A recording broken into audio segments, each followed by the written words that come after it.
RSS road map 21st century. इस किताब में डॉक्टर सुनील अम्बेकर जो किताब के लेखक हैं, उन्होंने किताब आरएसएस के आइडियोलॉजीज़ को सामने रखते हुए, आरएसएस के सामने जो चैलेंजेस हैं उनको सामने रखते हुए किताब को लिखा है।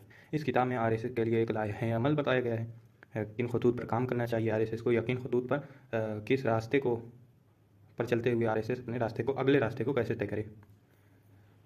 तो शुरू करते हैं। सबसे पहले हम देख लेते हैं कि हम इस वीडियो में कौन कौन सी चीज़ों को जानेंगे। सबसे पहले तो ऑथर का इंट्रोडक्शन होगा, फिर उसके बाद बुक का इंट्रोडक्शन करेंगे, फिर उसके बाद जो डिस्कशन करेंगे वो इस बात पर कि इसके कंटेंट क्या है, इसमें मवाद कैसा है, इसमें किन किन चीज़ों पर बात की गई है, कौन सी चीज़ें कंट्रोवर्शियल हैं, कौन सी चीज़ें सही बताई गई हैं, कौन सी चीज़ें गलत बताई हैं, इन तमाम चीज़ों का हम अहाता करेंगे। Let's start. सबसे पहले तो आप लोग ये जान लीजिए कि ये किताब जो the RSS road maps for the 21st century has been authored by Sunil Ambekar, senior RSS pracharak and organising secretary of the Sangh backed student organisation wing, Akhil Bharatiya Vidyarthi Parishad, as we say in abbreviation ABVP। Sunil Ambekar ji ABVP से शुरू ही से जुड़े रहे, शुरू ही से इन आरएसएस की विचारधारा से मुतासिर रहे, फिर उसके बाद आरएसएस से जुड़ गए। ये किताब जो आपको आपकी स्क्रीन पर दिख रही है, ये किताब the RSS road map for the 21st century आप देख सकते हैं। Intro to the author. Let's see how author is spending his life. Author को हम इसलिए जानना ज़रूरी है क्योंकि ऑथर को समझने के बाद ही किताब के कंटेंट को समझना ज़्यादा आसान हो जाता है। जो भी किताब को मुताला करता है उससे पहले उसको ज़रूरी होता है कि वो जिस किताब को पढ़ रहा है, जिस किताब का मुताला करने जा रहा है, जिस किताब की स्टडी करने जा रहा है, उसको बगौर उसके मुसन्निफ़ को जान ले। तो आरएसएस जो कि ये जो किताब है इसके मुसन्निफ़ ये हैं, जिसको आप देख सकते हैं, आपकी स्क्रीन पर आ रहे हैं, डॉक्टर सुनील अम्बेकर जी। सन 1957 में या 53 में, लगभग 53 साल की उम्र है इनकी फ़िलहाल।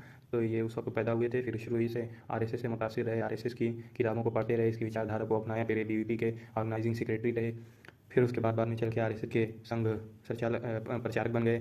फिर उसके बाद उन्होंने अब ये किताब लिख रहे हैं। इस किताब में उन्होंने किन बातों का तज़किरा किया है ये हम जल्द ही देखेंगे। ये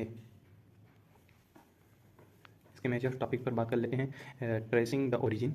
इसमें बताया है कि कैसे आरएसएस की नशोनुमा होती है, किस तरीके से ये पौधा बड़ा होता है, और किस तरीके से फिर डॉक्टर जी के विजन क्या होता है, फिर डॉक्टर जी ने कैसे इसकी बुनियाद रखी है, डॉक्टर जी की पूरी इब्तदाई ज़िंदगी पर रोशनी डालते हैं, उनके नज़रियात पर रोशनी डालते हैं, फिर उनके कारनामों पर रोशनी डालते हैं, और फिर ये दिखाते हैं कि कैसे डॉक्टर जी ने फिर कुछ लोगों के साथ अपने इमारत में, अपने घर में कैसे उन्होंने आरएसएस की बुनियाद डाली, इसका सारा सिस्टम क्या है, इन तमाम चीज़ों पर बात की गई है। ये कुछ मेजर टॉपिक्स हैं, फिर दूसरे भी टॉपिक्स हैं, सम अदर टॉपिक्स, जिसमें मैं 3 पॉइंट को रखा हूँ। राइज ऑफ सनातन हिंदुत्व, इसको हम बाद में देखेंगे, पहले इस चीज़ को देख लेते हैं कि कैसे डॉक्टर जी ने काफ़ी। उसके बाद दूसरा एक शाखा सिस्टम क्या है, आरएसएस कैसे काम करती है, इसका तंजीमी ढांचा क्या है, caste and social justice. RSS के जितने भी काम हुए हैं कास्ट पर और सोशल जस्टिस पर, उनको इस किताब में पेश किया गया है, क्या क्या कारनामे रहे हैं।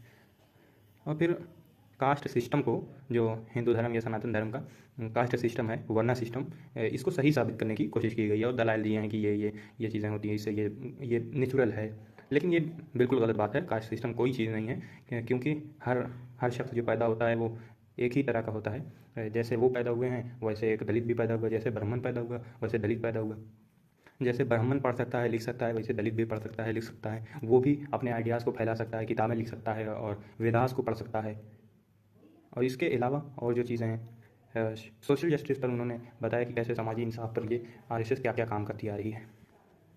फिर उसके बाद द संघ परिवार, उन्होंने बताया कि आरएसएस में जितने लोग जुड़ चुके हैं या आरएसएस की विचारधारा से मुंसलिक हैं, वो तमाम के तमाम एक परिवार की तरह हैं, और उनको एक समाज के मानद, एक ख़ानदान के मानद बताया गया है। फिर उसके बाद आगे चल के दूसरा एक बड़ी टॉपिक है, इसमें बड़ी तजाद बातें हैं, हम देखेंगे उसको भी। इन द ग्लोबलाइज वर्ल्ड, पूरी दुनिया में किस तरीके के मसाइल उभर रहे हैं, क्या क्या चैलेंजेस दरपेश हैं, किन किन चीज़ों पर के लिए दुनिया को सावधान रहना चाहिए, किन किन चीज़ों के लिए तैयार होना चाहिए। उसमें एक चीज़ जिक्र करते हैं कि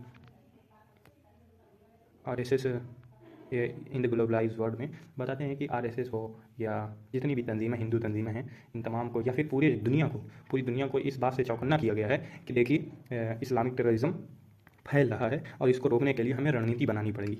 और फिर कहते हैं कि इस्लामिक टेररिज्म से पूरी दुनिया जूझ रही है, इससे हमें बचने की तदबीरें कर लेनी चाहिए।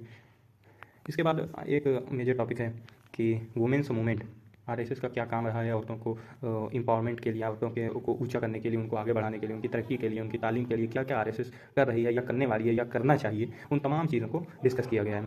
राइज ऑफ सनातन हिंदुत्व। अब देखते हैं कि मेजर टॉपिक्स क्या हैं। राइज ऑफ सनातन हिंदुत्व बताते हैं कि ये सनातन हिंदुत्व की अब फिर से तजदीद होनी चाहिए। फिर उसके बाद एक टॉपिक है family and emerging modern relationship. समाजी और ख़ानदानी निज़ाम को कौन कौन सी चीज़ें दरकार हैं, कौन कौन से मसाइल दरपेश हैं और इन ताल्लुकात को किस तरीके से मुस्तहकम बनाया जाए, इन तमाम चीज़ों पर बात की गई है। हिस्ट्री ऑफ भारत बताते हैं कि इसमें एक पॉइंट इन्होंने हिस्ट्री ऑफ भारत को बताते हुए लिखा है कि कहा है कि हिस्ट्री जो है जो काम होना चाहिए था तारीख़ का, उस उतना काम नहीं कर पाई हिस्ट्री, इसलिए हमें दोबारा से तारीख़ लिखने की ज़रूरत है और एक नई जहत देने की ज़रूरत है। बीच में ये कहाँ से आ गया, खैर हम ये कह देते हैं कि आप हमारे इस वीडियो को लाइक करें, शेयर करें और सब्सक्राइब करें। बहरहाल इसको छोड़ के अभी आगे देखते हैं क्या बातें हैं।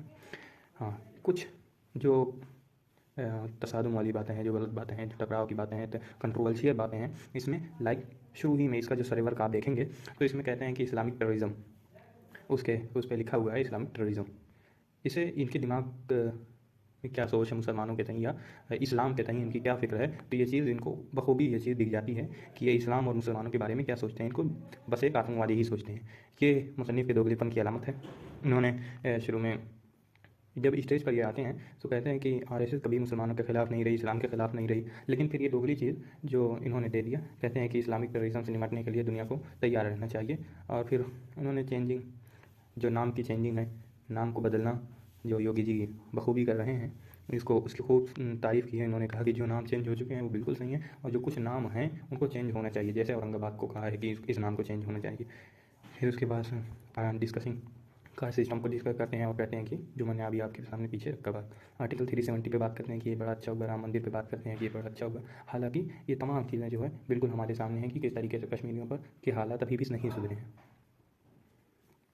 हम देखते हैं अब कंक्लूजन हम देख लेते हैं कि किस तरीके खुलासा कलाम ये है कि इस किताब को हर शख्स को पढ़ना चाहिए जो आरएसएस को समझना चाहे या जो ना भी समझना चाहे, अगर वो हिंदुस्तान में रहता है तो ज़रूर इस किताब को पढ़ना चाहिए, क्योंकि इसकी लैंग्वेज बिल्कुल सिंपल है और किताब बड़ी इंटरेस्टिंग है। बिल्कुल ज़बरदस्त प्रिंटिंग हुई है, कभी आप बोरियत नहीं महसूस करेंगे। और अगर कोई शख्स समझना चाहे, इस पर काम करना चाहे, आरएसएस पर या आरएसएस की विचारधारा को निगेटिव साबित करना चाहे या पॉजिटिव समझना चाहे, तो उसके लिए भी ये किताब बहुत ज़रूरी है। आखिर में मैं आप तमाम लोगों का शुक्रिया अदा करता हूँ कि आप तमाम लोगों ने हमारी इस वीडियो को देखा। हम आपसे रिक्वेस्ट करते हैं कि हमारे चैनल को सब्सक्राइब कर लीजिए और कमेंट सेक्शन में ये बात ज़रूर लिख के बताइए कि हमारी वीडियो आपको कैसी लगी। अस्सलाम।